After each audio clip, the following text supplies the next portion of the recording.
Hi, welcome to NDE TV. Today's guest is Cheramie Howard. Cheramie. Rhymes with Jeremy, your son. Beautiful, CheramieHoward. That's a nice name.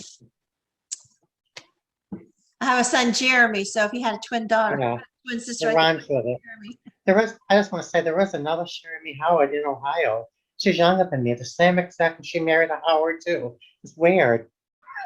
That is So that's weird. off track. But anyways, Okay, so you're going to tell us about your spiritual experiences. yeah, so Okay. all right. Well, there's quite a few actually.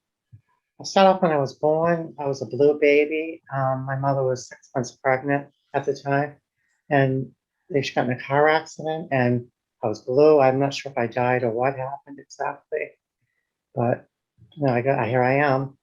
But also my mother was very abusive, physically and verbally to me, and rough childhood. And luckily, I had my aunt and my grandmother to run to, and I left my mother's house when I was 16 to live with my grandmother and my aunt. And my aunt when I was younger, she had brought me up, through the Bible, studying the Bible. So I had that to turn to, it was a way for me to connect with God, at least. I had that. I was very grateful for them too, also. And let me think. And then I started to, grow up, and I lost my track. You edit this, right? I hope. Yeah, go right No. ahead though. All right. Oh boy, I have so much things in my head. All right. So the first experience, well, it's the first thing that I ever remember having was when I got older, I left to go and live to Hollywood and California twice, back and forth, Alaska, all over. And I wanted to end up in New Orleans. And I met this man that was perfect, gorgeous. He had the sweetest smile, kindest eyes, very nice, very nice. And when you're in love at first sight, that's what it felt for me. So he had got a bus ticket. I'm from New Hampshire, and I told him I wanted to go home, and he had a bus ticket, he cashed it in, and he hitchhiked with me, so I wouldn't have to go alone. That's not many people would do that. One of them kind people. So time went on, and eventually he'd visit up and down, and eventually he had called me, say he had to go away, and I didn't know what the reason was. I was heartbroken. So then, like a year later, he found me again. So I felt good, and I went down to meet him. It took me all day. A friend, I didn't drive, so I just said, "Why don't you hitchhike up here?" But whatever. I just didn't do that, unfortunately. Was this And 70s? 80s, yeah, 80s, early 80s, yeah. I was 20, and I met him for 23, or whatever. And so I missed it. I tried to get there, and I got there, and he was gone. I was supposed to meet him, so I was heartbroken. I was like, so I called his father, and he said, my boy, his name was Billy. He said, "Billy's in a lot of trouble. I don't want to see you get in trouble, so I suggest you go back to New Hampshire." Okay, so I did, and it was heartbroken for me. Just went on like that, and I Was didn't your really first know love? huh? First Oh love? yeah, always will be. And so yes, a couple of years. Well, I didn't. Somebody did call me, so they were friendly because I thought it was somebody playing tricks. I hung up. I shouldn't have. But I did. I didn't. I was like upset. So that could have been him trying to get in touch with me. I don't know. I regret that every day. So years later, I had sent his parents a letter. To him actually. And I waited. When it came back unopened, Billy has passed away a few years ago. And I was like, oh, I was heartbroken for many, many years. I just never got over it. It just hurt.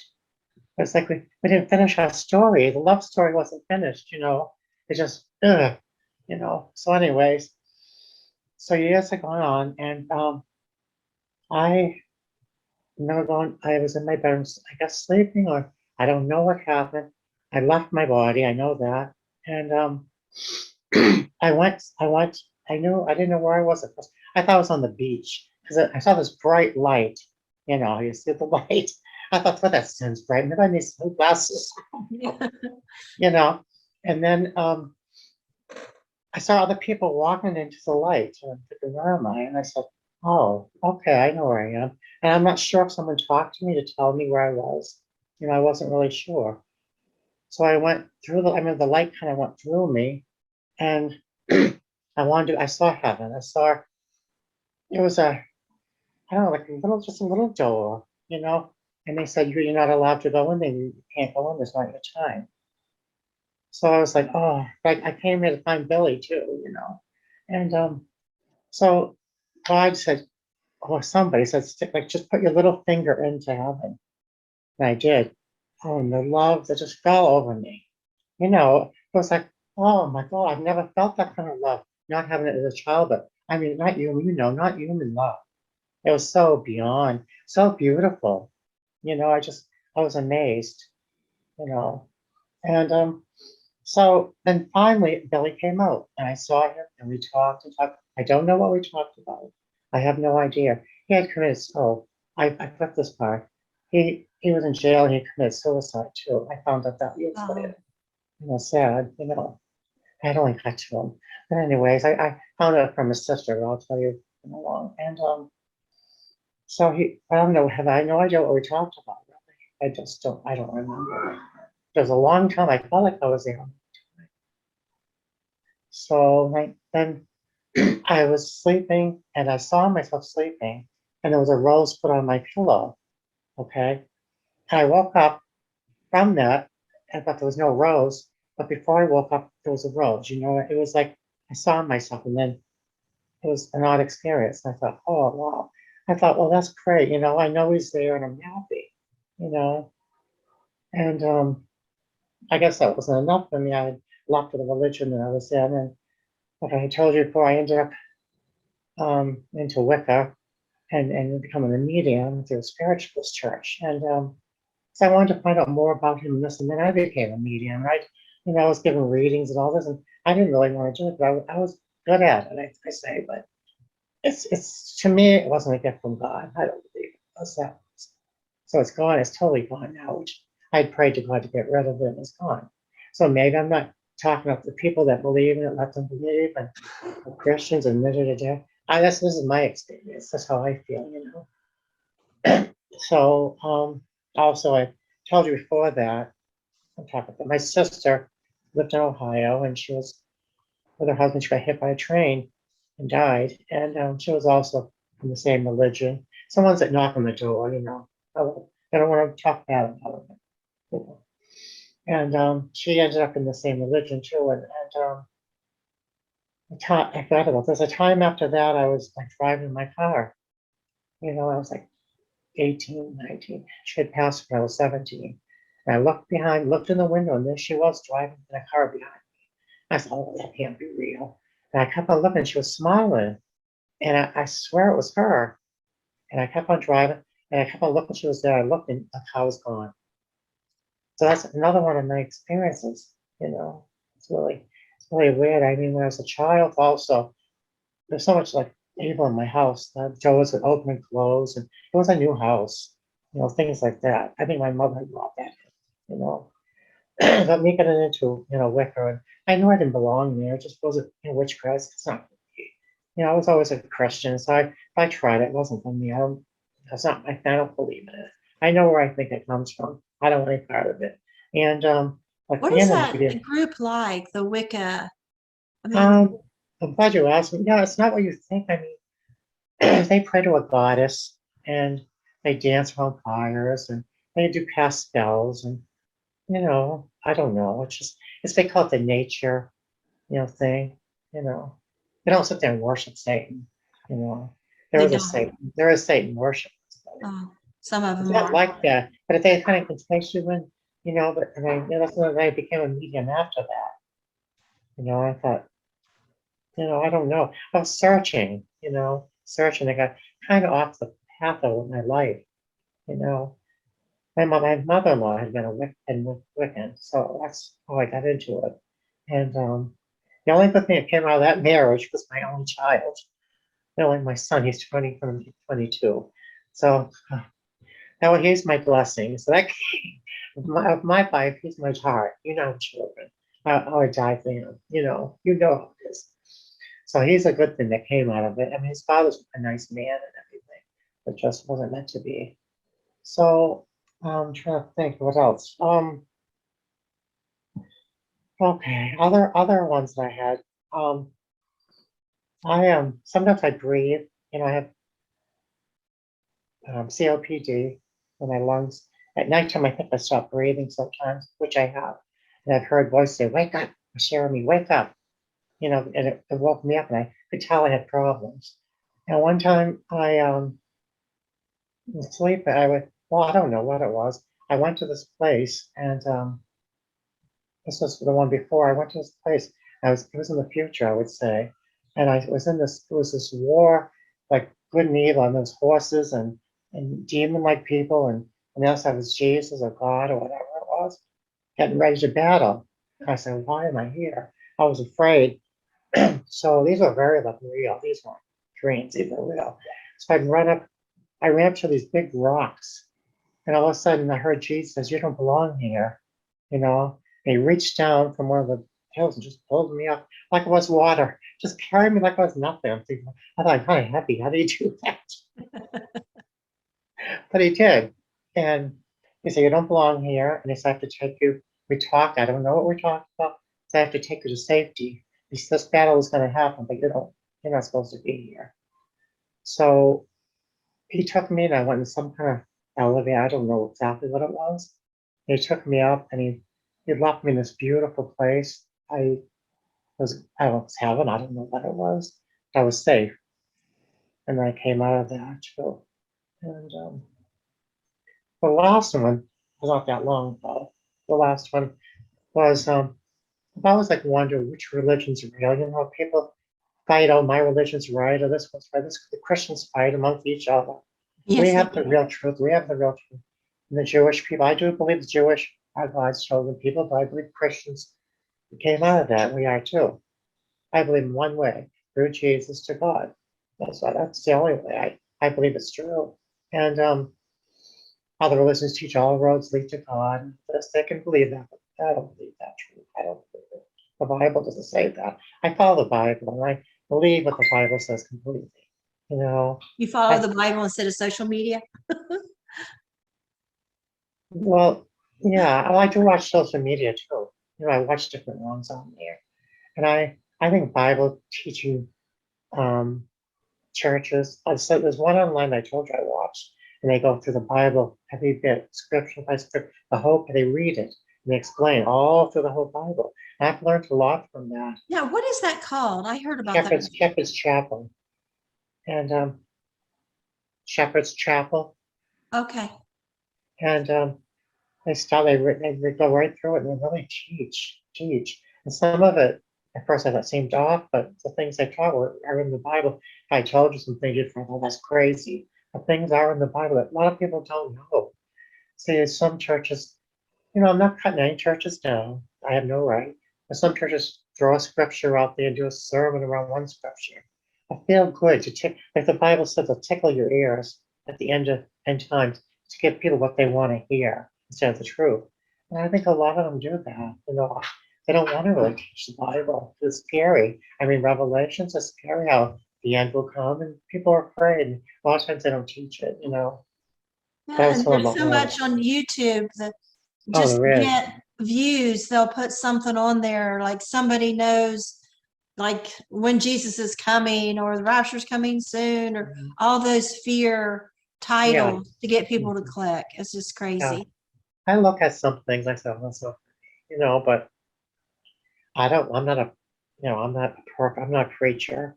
I just know how I feel and what I've learned, that I believe. And they want to, it's up, who people can believe what they want. It's between them and God, It's not my saying, But I try to, people ask me, I'll tell them what I believe. If they don't believe me, that's fine. It's all right. Most of it I get from the Bible. So I'm not a Bible thumper like, I did my time knocking on doors. That wasn't for me. I was shy. But you know, to each my side family is still in that religion, so whatever. Whatever. Well, it's all good.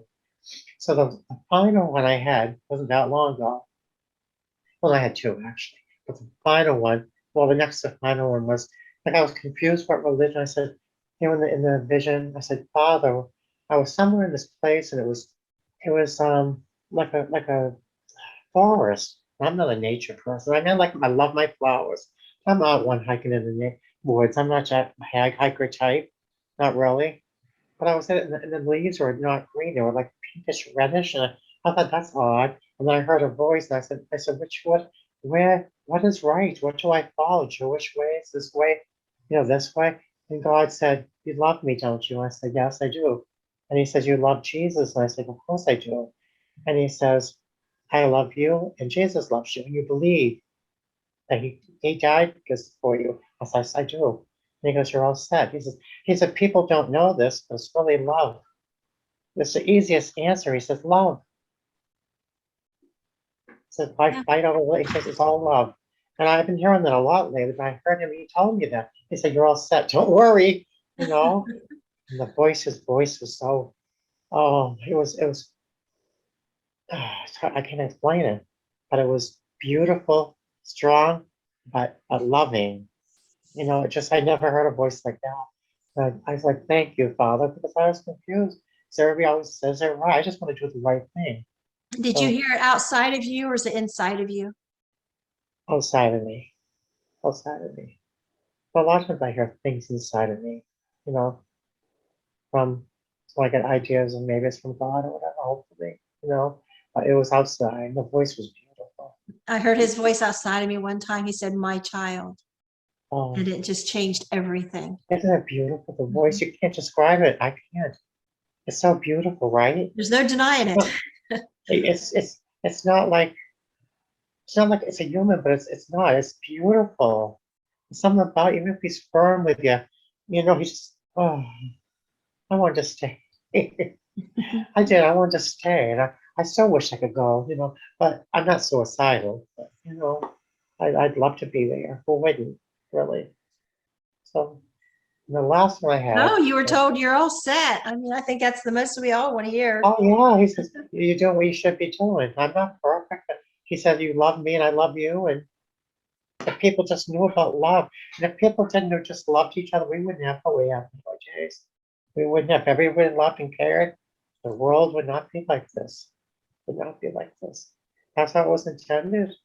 But I believe in the devil, and I believe in, you know, evil people too. And it's just, it won't be like that. It won't. I believe it's never. It's going to stay like that until Jesus comes for His kingdom. I honestly believe that.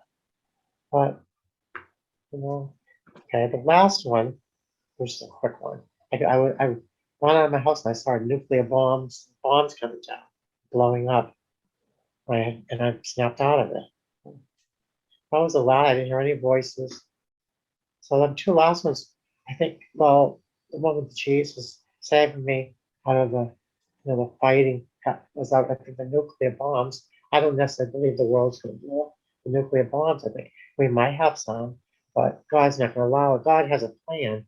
You know, the plan is describing what's going to happen, all the things that are going to happen. So I don't worry about that. But I don't know how the, you know, you can ask me anything. You know, Oh, if you want. so why do you think these, oops, I hit the wrong thing here. Let me get you on. Why do you think that these came at the moments they did, these experiences? I think I needed them. I know the one with Billy, and I needed that desperately. I needed that. So I was so sick, heart sick, you know. And oh, how I did find, I did a blessing was I met his sister online like 6 years ago, and she didn't know me. I didn't know her, and we talked. We got to meet, and she's such a Christian, such a beautiful soul, just like him.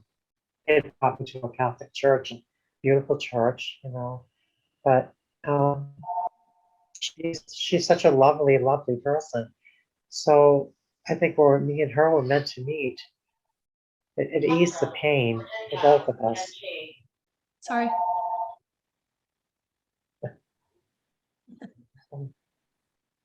I think when we're supposed to experience things, we do. But we need them. I think God comes to us with Jesus, angels, whatever it is, come to us and help us when we need it. We might not know it.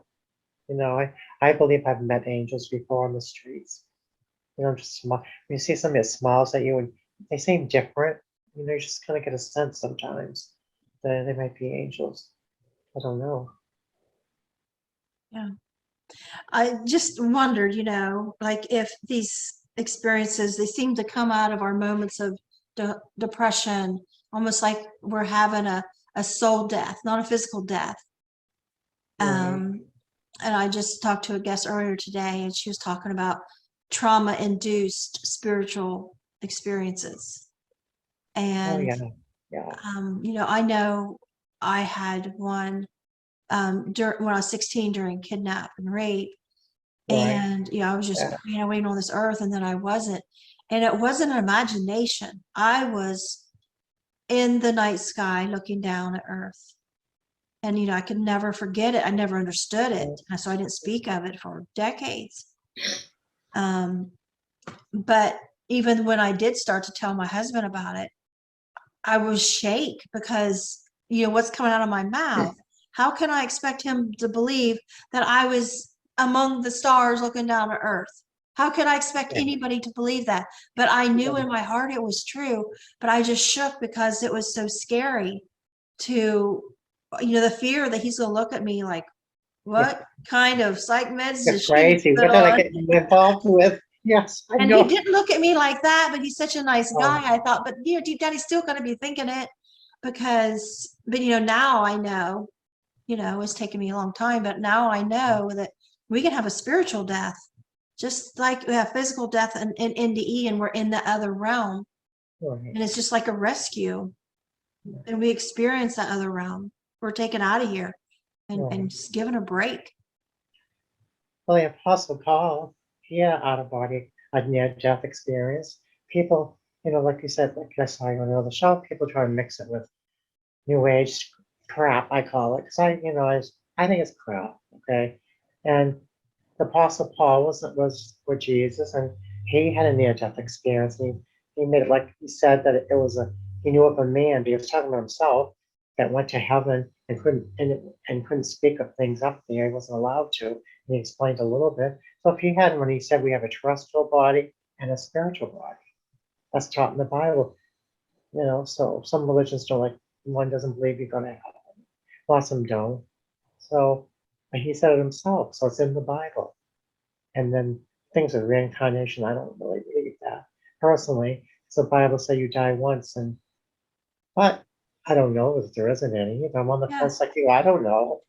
I My hope logic not. is, when you think about conception, the millions of sperm, and then the possibility that one egg that we drop a month, and Right. the times it's able to be conceived, that it takes so much to make that one person. And then Right. many miscarry before you even know that you're even pregnant.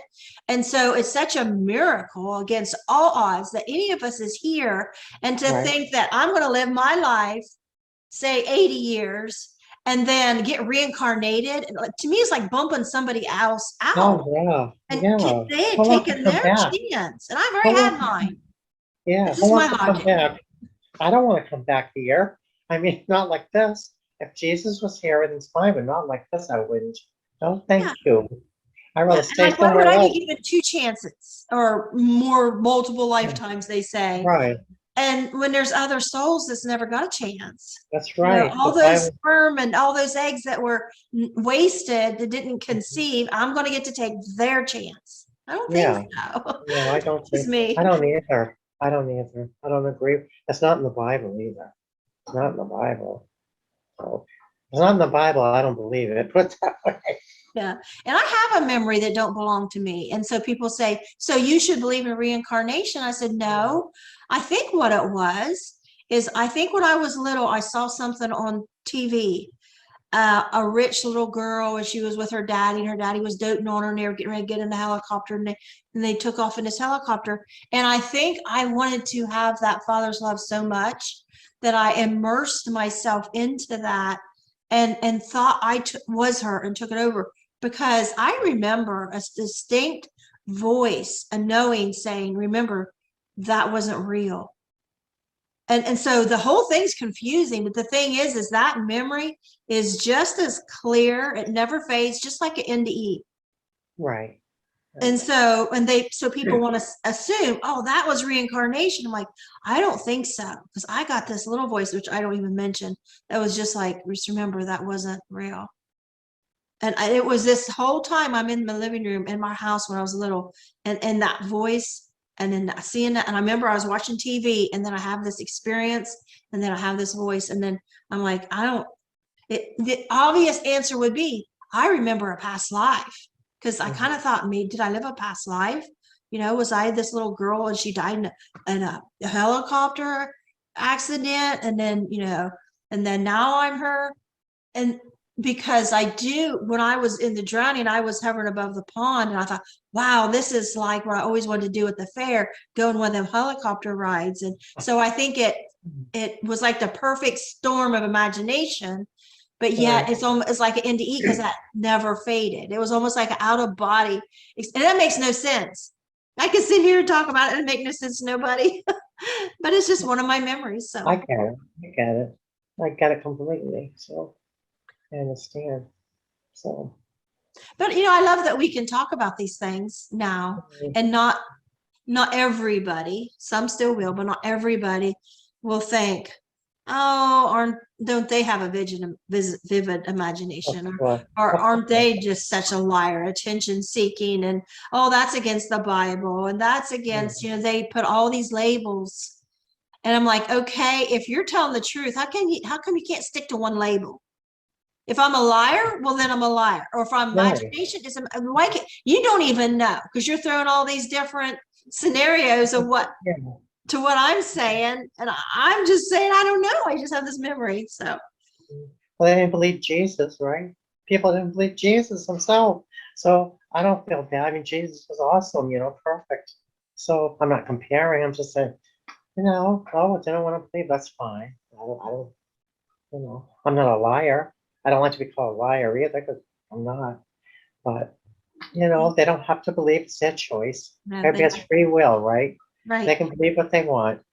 And you're on my Facebook. I don't know if you remember. I posted a picture the other day. We were watching Passion of Christ the night before Easter, and I froze it on one spot. And I told my husband, I said, "Look at that!"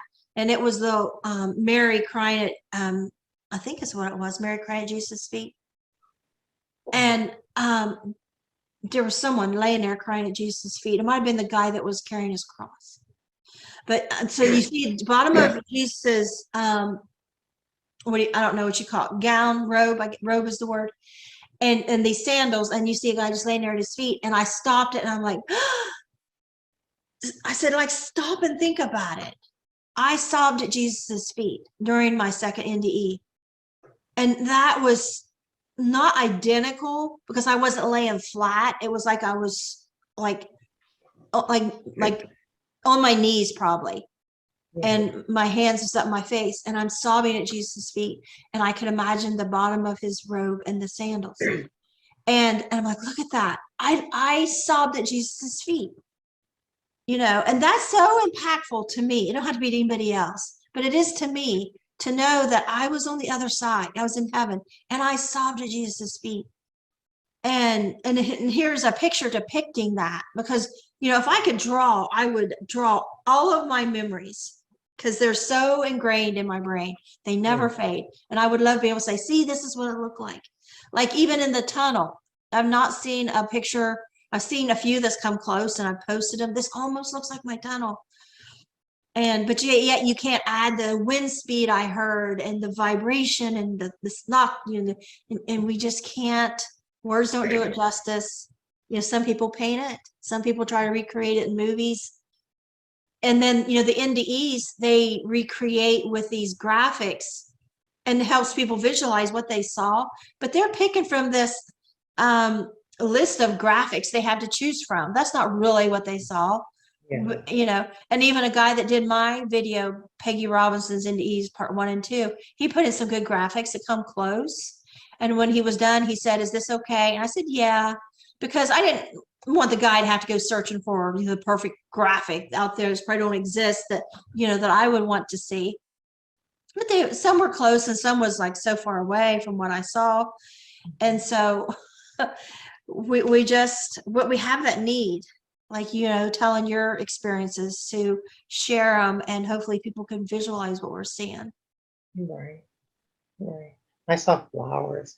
I love them. A lot of people see flowers. I love flowers. They're beautiful, but I wanted to go in there. I just let me in, you know. Well, then he just wouldn't, you know. He's in charge. You know, it wasn't my time, you know. But it was gorgeous, you know. And when I hear NDEs say like the grass had life and like the flowers, Mm. it's almost, you know, and then I think after my drowning, the flower experience I had where, you know, I'm like, it's almost like this flower's communicating with me. Well, I don't want to tell that for decades. Like, I was communicating with the flower. Really? How dumb, right? But I was like, but then I hear all these NDEs and the importance of flowers. It just really makes you think that the flowers must have like the highest esteem in heaven as like living beings. Yeah. I think we're all electricity. I think we're all connected. Everything, like they say, we're connected through God, and you know, I think we're made up of atoms, whatever, electricity. I don't think it dies. It doesn't die. That makes sense. And it doesn't. It goes on and on. So I think And I we're think all connected. flowers are the perfect analogy of, you know, when we're underground in the darkness and we're struggling and we might be Um, pushing through rock and concrete and, you know, everything that holds us down. But when we cut through, and that yeah. was my experience, you know, after my drive with this flower, is like there's all this dry cracked mud and all this awfulness, and there was this one flower in this cracked mud, and it looked like it was just dancing in the wind and celebrating all by itself, Oh, and it I just spoke to love me. that. and, Wow. and as I sat and looked at it, I started getting these downloads of information, just like I did when I had drowned right before this in the pond right down the road from this lake. We went fishing, and it was foretelling my future. And so I didn't want to tell anybody that, but and even when I wrote my book, I didn't really understand. And I wrote poems about it, and I read it at the IANS conference. And I know people think, what is this woman doing talking about? As it starts out like kind of wildflower talk, because one day it did, you know, as a child. I can't remember it now. I got it wrote down in here, a book, but you know, it sounds so childlike. And I was like almost embarrassed to read it, because here's all these experts with these degrees and, you know, in their suits and their fancy, you know, talk shows or whatever, and they hand me this microphone and I wanted to bolt and hide in the bathroom. And so when I was like, just something just said, no, you know, just read it, and hopefully the audience could visualize it. And so I read a poem about the wildflower, and then the one about the kidnap and rape. It was called it was called Catching a Ride, I think. Oh. And then you know, and so I'm standing up there in the IANS conference talking about rape, because this poem was about rape, but it also went into, you know, being rescued and having this out of body experience when I was above the world, above earth. And then ended up with a poem about losing my twins and that NDE. So I made it through it, but I mean, my husband and I, we took off of work, a whole week of work, and we were working on the pipeline. He was steward, he was a welder, and I was his helper. And we were making a ton of money, and we had shut the job down for me to fly from Ohio to Colorado to read my poems. And who would do that? You know, it made no financial sense, common sense. And then there I was, but I'll never regret it. My husband said he'll never regret it. He knew how much it meant to me. You It's had to like, do how it. many husbands would do that? None. Yeah, true. You just had to do it, though. You know, you had to do it, so you did it. Yeah. So, Like but I I know he love. was really afraid to come on here. Oh, I was. Not because of you, because I love you. You know, I always watch you. I don't like some of the other ones, like I told you. I don't like Iams. I don't feel comfortable watching them. There's a few other ones I kind of skim through and watch, but I felt comfortable. It's like I just feel. I like you, how you talk and stuff. You're my Facebook friend. Yeah, I am. That's why I'm your own. I'm not with anybody else like this that have the same experience. You're the only one. So yeah, I just, you know, I knew I was afraid because I'm shy. When I was younger, like I told you, I was extra in a movie in Hollywood, and I went brave out there. I was like young, 18-year-old, 20-year-old. I didn't care, but now it's just me and you here, and I was nervous, when you get older, I guess. I've gotten touchy situations where I could get killed, and I braved a lot of things. I've gotten, older, and I keep to myself more. I'm not outgoing as much as I used to be, and things like that. So, How bad is your COPD? um, well, I have medicine for it. It helps. I breathe.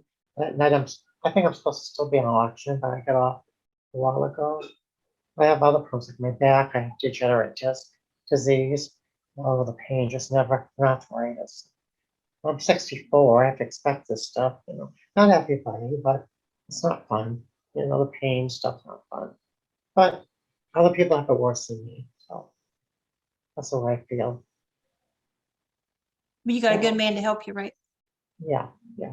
That's good. He's having issues worse than me too right now, worse. So I worry about him. But I don't know. As far as my mother, I would say she's still alive.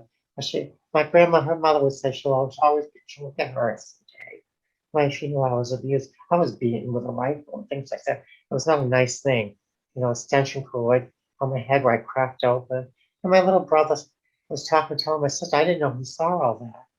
I had to go to school like that and passed out. And I didn't know my little brother, he's a baby in my young school. He saw things she did. And and my mother has what was it? She turned evil for a while. We had a relationship throughout the years, a little bit. We got better. Now she has dementia or I think Alzheimer's, and she's so evil to everybody. She yells out to people, "You're fat," and she's an awful woman. She's wicked. My mom talks to me like that too. Oh, she does to strangers. And I went to hug her. This is like a month and a half ago. And she turned her back completely, would not hug me. And that's the last time. I can't put myself through that anymore. I keep saying that and I do it again and again and again. I said, I'll never put myself through that again. And I'm back there. Oh, you're braver than I just won't. I won't. If she ever wanted to see me, I would if she wasn't going to die. I forgive her. I do forgive. But can't forget, right? You don't forget. So, it's life. But she's not nice to anybody. And there was only 3 of us that were abused in the family. But my other sister was like a princess. She's taking care of her. She's having all the grief now. I said, I'm sorry you go through it now. I know how it was when I was younger, but I'm sorry, In the movies, those people change at the end. They don't in real life sometimes. No, they get worse sometimes. And her old self is back, or worse. She can't help it, but that the old person is back, when worse. It was there all along, Yeah. It's And my sad. favorite people in the world are children and old people. And so it's really hard for me, my mom's in the nursing home not far from my house, and my sister, disabled sister, is in the same nursing home. So I go see her. Yeah. Do you want to get out and see Mom? And usually she'll say, okay, and I'll push her wheelchair. And sometimes we have good visits and sometimes we don't. Yeah. It hurts. It always hurts, right? It always hurts, but you have to stick with God. You have to just, think I didn't do this. They did it to me, So it's not your fault, not my fault. It's the way it was, So it's on them, really. So I will talk to them about it, So Just the other day, a couple of days ago, my mom said, says, why are you so fat? I said, yeah, but my husband loves me. My husband thinks I'm beautiful. good. And you are. Because, she's just trying to make herself feel better. Feel better, If she thinks she can make me feel bad about myself, Right. she'll feel better about herself. Right. And I know she's very envious of anybody that has a husband. Yeah. And she's very obsessed with men. And she's obsessed with the male nurse now. And Yeah. so I just My thought that'll mother. be something that'll shut her up, just to let Yeah. her know that I do. I have a husband that thinks I'm beautiful, no matter what I weigh. And I'm sure your Yeah. partner, your husband, is he your husband? He Has the never same way mentions my about weight. you. Never mentioned my weight. I have been losing. I stopped. I get stuck. I lost like 26 pounds. I'm stuck, but you know, whatever. Well, I'm trying. So it means he doesn't care if I lose. I do, though, for me, you know. But I don't know. It's sad. Your parents, you look, and I used to be petrified of her. She's a little 4'10" woman. I was petrified most of my life of her, you know. I was afraid of her. 16, and you know, I was afraid to talk back to her. I never got over it, you know. And I'm looking at it's pitiful, you My grandma was that way, little tiny thing. know. Man, everybody feared her. Yeah. I know. It's funny. It is funny. But her mother was wonderful. My mother's mother was, oh, That's saint. awesome. She told me I was her favorite. So that helped me a little bit. That's nice. I'm You know, glad you had your mom and your aunt. yeah, my aunt too. And I did have love. You know, I did find love. That's good. So that's good. So, And back then, they didn't pay any attention to abused kids like they do now. no, they didn't. Oh no. I ended up, my mother has like, last I could tell, she had beat me with a rifle. And you know, it hit me, and I guess I escaped out of it, and I went to the police station. They just brought me to my grandmother's. That's what they And, do. they didn't, Okay. you know, they did, there was, human services didn't get involved as much back then. And, you know, we needed it. You know, it would have been good. But, you know, she wanted to put us with me and my sister up for adoption. And there was some nice family that wanted me. You know, that I was friends with, and she wouldn't do it. You know, I wish she had a, but I just let her have it one time. She always said, oh, I was a good mother. I was a good mother. And you had it for years, and just one time I let it out. You were an awful mother. I just couldn't keep it in, you know. And I don't know, I just had to let it out to her. She was awful. Wicked, wicked person. Self-centered, selfish, all about her, you know. And she's like your mother. She's a young guy. She goes singing, talking to him, starts singing because she could sing. She's 84, and she tries to hit on the young guys, and I don't know. She thinks she's young, and I don't really, you know, what goes through her head. But I just, I Yeah, just stay away. my mom started dating one of my sister's boyfriends. Oh, really? Oh, Uh-huh. My mom was married, and she was accusing my sister of fooling around with her husband. My sister wasn't. oh, But she told me later what a good kisser that guy, my sister's boyfriend was. And I thought, oh, so the rumors are true, because I heard. And oh, so she did have a thing with him. And then I caught her with my disabled sister's husband. oh boy. Caught them. That's terrible. Yeah. That's My terrible. disabled sister who never got a break in life, finally got a Oh, break and was married to a nice man. He was disabled too. oh, But my mom stuck my disabled sister in a nursing home so they could have their time alone. Oh, it was awful. And of course, my disabled sister, she don't understand that. She don't know what the things your my mother mom's sounds like done. my mother. Your mother sounds like my mother. I know. I was thinking our moms are That's the alike. type of person, unfortunately. You know, And that's not the image most people have what a mother is. And so when you no, talk about yours, they're like, that's not what a mother is like. no, not But supposed to be. must be nice to be you. Yeah, when people said, it's nice when people say they had wonderful parents. I'm happy they did. You know, my father, they were divorced too. My father was abusive, but not like her. She drove him literally crazy, I think. She was that bad. So he scooted, you know, he died a couple of years ago. But he told my sister, wait till she gets older. You're gonna see what I saw when she was younger. My sister says that he told me, warned me. That's true, unfortunately, but I don't know. I couldn't imagine a child. I love my son. I never could beat him or hurt him. Right? You can't do that. That's awful. The awful, awful thing to do. I can't imagine it. Yeah. I was blessed with him, you know. Yeah. So When I wrote my memoir, I had to write down all the bad stuff so people would appreciate the good, the spiritual stuff. Yeah. And a few years ago, a professor in charge of the department at University of Kentucky said that it is the worst emotional maltreatment he has ever read about or heard about. Oh, And so he uses my book as a recommended reading in our social work department for yeah. students interested in going to child welfare. Oh, I'm sorry. Wow. But he hadn't heard about your mom. Oh, wow. There's other stories, but I don't want to go into it. I started writing a book myself, but I got sad and I stopped. I did that for a long time. Right, where Billy had died, and I couldn't go on. There's a lot more to tell. I just couldn't. I want to, but it's hard. But I want to do it. It's one of my goals, maybe, to do that. I Yeah, talked about a first love in my book too. Oh, you did. We have a Yeah. lot in common, don't we? Yeah. But, you know, because I was an unloved child, you know, abused, Right. neglected, and all this. Right. And then I was dating a guy. We fell in love. I was 15, and I asked, we wanted to get engaged, and my mom said yes, because she got married at 17. And she said, but my mom had dropped out of school. She says, as long as you don't drop out of school. I was like, oh, I'd never do that.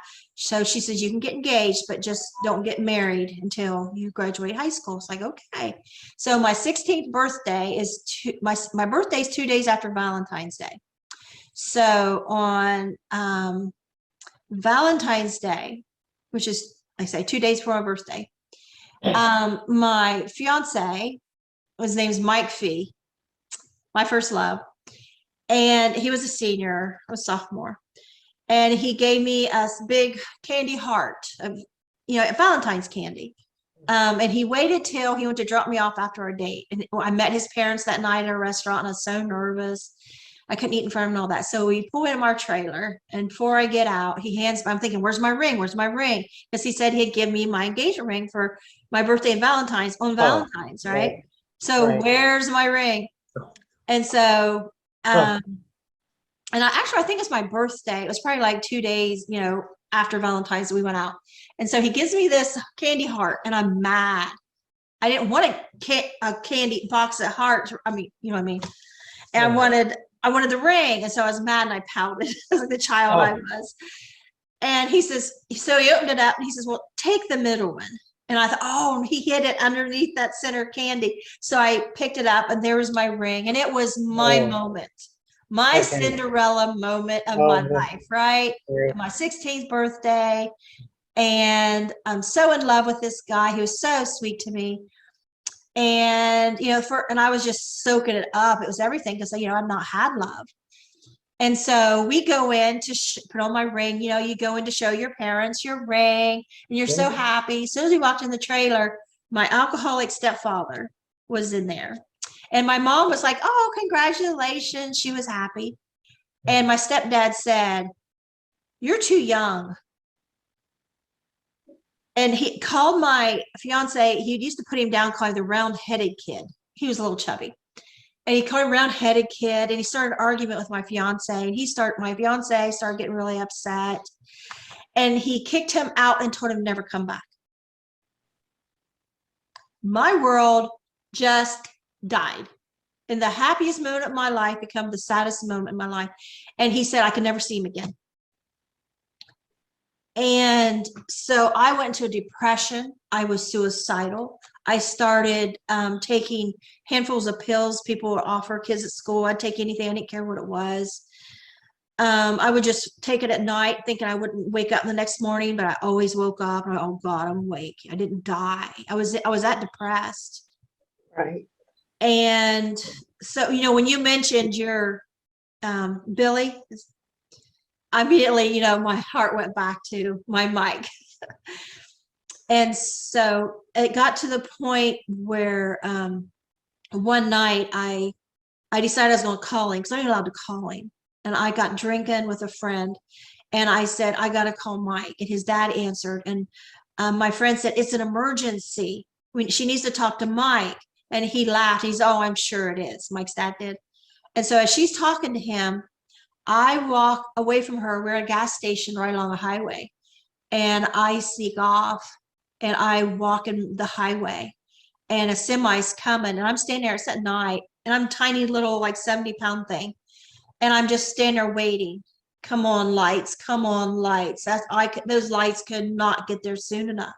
I just wanted to be gone. I was done, you know? And that's how important these first loves are. I mean, and all of a sudden, out of nowhere, my friend grabs my arm and pulls me out. I mean, the semi's pounding on the horn, and I'm just like, hurry up, hurry up. And she pulls me out. And those first loves, they can really, if you don't have anything else besides that, I think. Right. That's what it is. That's what it is. You find a love that's hit you and something like you never had before. And they're nice too, sweet people. And they have a good goodness. He was also handsome. He was very caring. You know, when you have all that and you didn't experience that, you're right. You know, And then taken from you. Taken from me. Yeah. And you have no way of dealing with that heartache. No. I mean, the heartache probably a wife would feel after 40 years of marriage, her husband just dies of a heart attack.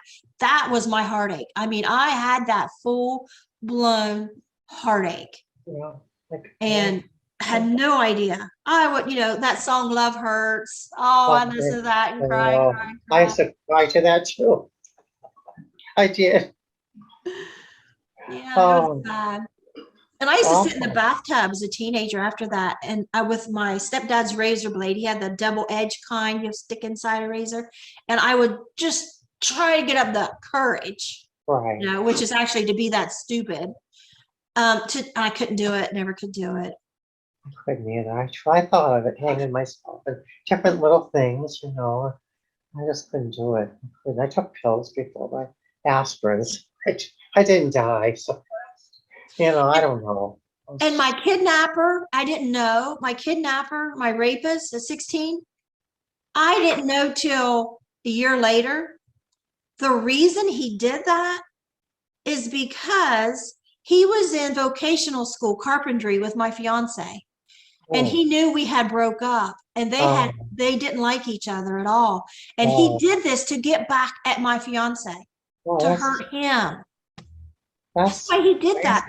He was that guy threatened to throw me in a lake that night. I was afraid he was going to kill me with the tools in his shed he broke into and put me in there, you know, and oh my gosh. And it was all because, and I found it out later. Is he in jail or what happened? No, they did. It was the 70s. They statutory rape because he was older than me.